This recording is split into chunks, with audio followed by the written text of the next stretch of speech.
Babies, are you there? Yes, you are. All right, today's video is accept what exists in the current setup. Family is blood, while the connection points is relationships and basically so- family, connection, and relationships. Family has blood, connections has points to connect them, and relationships are unique to them. This is basically what it is. Look at how I wrote it, right?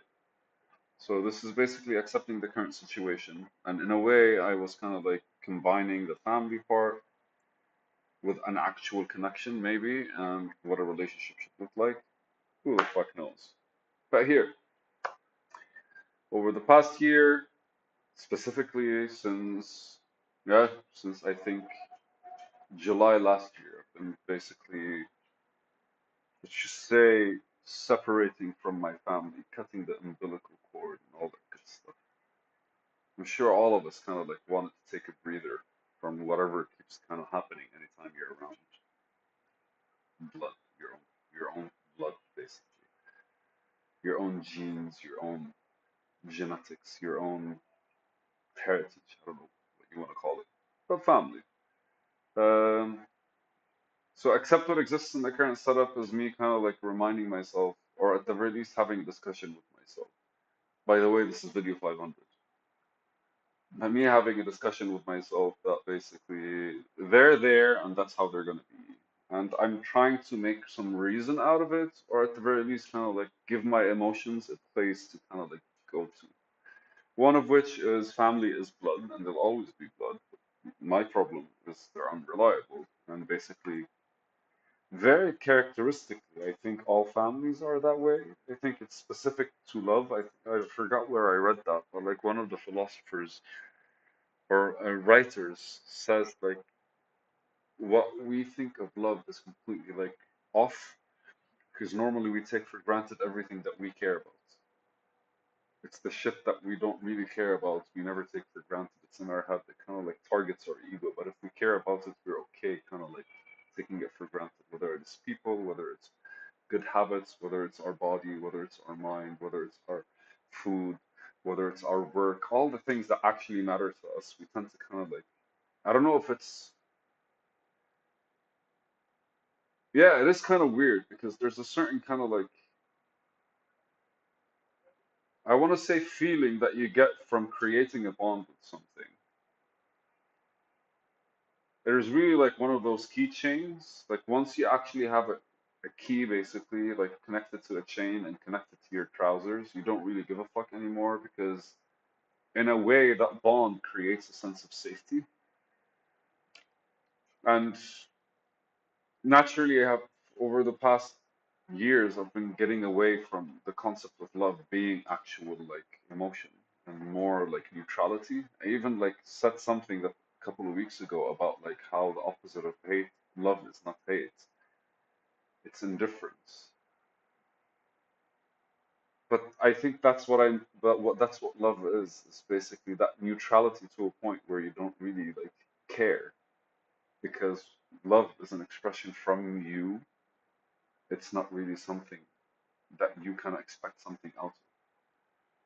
And I think emotions on the other side, I think maybe the better way to kind of separate them is on one side there's love, on the other side there's emotions. And emotions can translate to like possessiveness, which we can sometimes think that's love, or control, which we can sometimes think that because of love. All of these are not really love, are basically like just whatever. When you love something, you really like don't care if it loves you back, right? Just like out of you. I think there's a lot of beauty in discussing that. I'll make a video about it soon. Why the fuck not? But discussing family is caring. It's a bond. That's what we're calling it. And this bond comes with some form of like habitualized love, habitualized caring, or just like there's a certain sense of familiarity that gets created with a bond. And that's, I think, what people take for granted. Or I think that's the baseline for taking something for granted. You can't take something for granted that's not really within your own like kind of like periphery. You can only take something for granted that's basically that you're connected to. Because the minute you're connected to, you're able to take it for granted. If it's not around you, there is no, you don't exist to it for it to be taken for granted. That's basically it. And so family comes with blood, while connections come with a relationship. And basically, like every connection has a basically, or every connecting point, connection point comes with its own relationship. And we don't necessarily have to connect on one thing when it comes to people. We can connect on many things. Again, like not necessarily people. Like anytime you connect with anything, like I'm connecting to music, for example, and I'm trying to build this connection to music, but I'm building it through practice on the guitar, through the guitar itself, which is kind of like string, and also building it through like the theory of music. I'm building it through my own voice and humming and kind of like my own ears. Like there's are many ways for you to interact with one thing that you're trying to build connections to. And each connection has its own kind of like relationship. And that's practically what I understood from my notes. Remember, these notes are 2 months plus old. So, like, accepting what exists in the current setup is basically like being able to see the true connections behind what already exists and the relationships like honestly looking at the relationships that make these connections.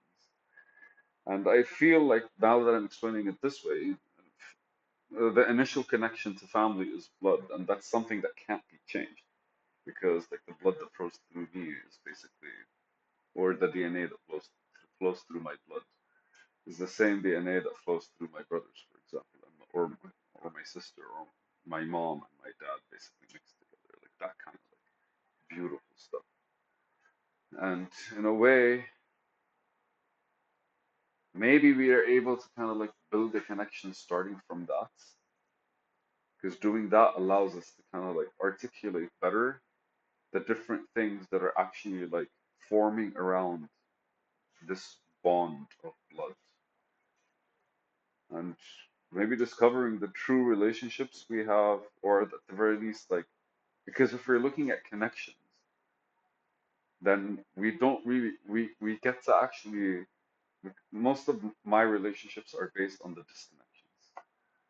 Like, my mom cannot, like, actually say that me and her under, relate to certain things, but she can literally call everything that she can't relate to when it comes to me.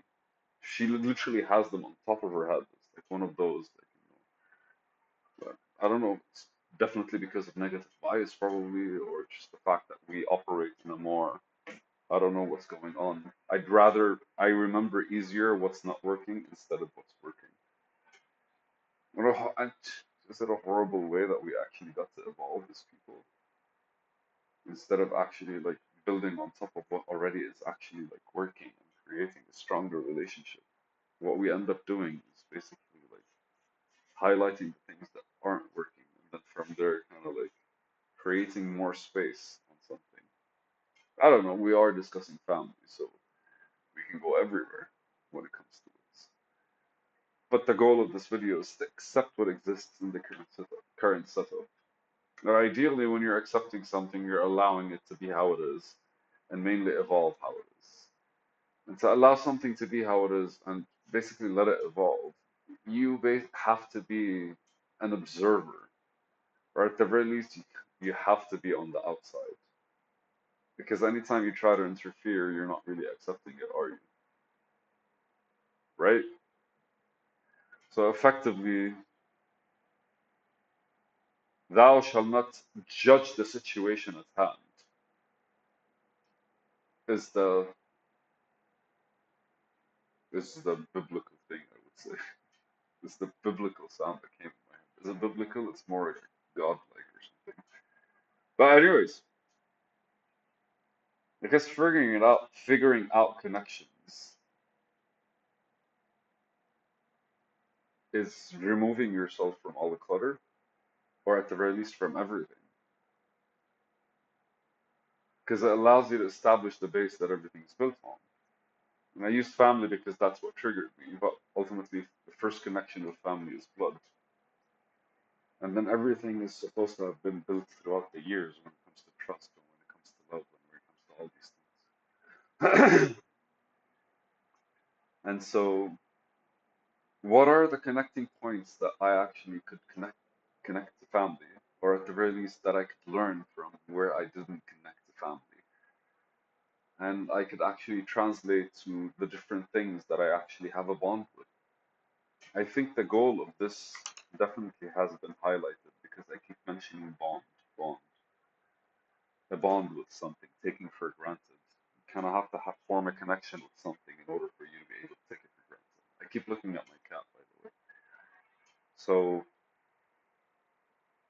what does it take to create a bond, and what does it take to build around or on top of the bond that's created? And ultimately, more connection points kind of strengthen the bond, and more connection points that have their unique essence and unique relational points as well, or relational dynamics, is actually what I want to end with. A bond is basically looking at the current setup, accepting it for what it is, and basically understanding the connection points and the relationship they have with each other, and then from there, kind of like establishing what you want to do with it. And that's the video.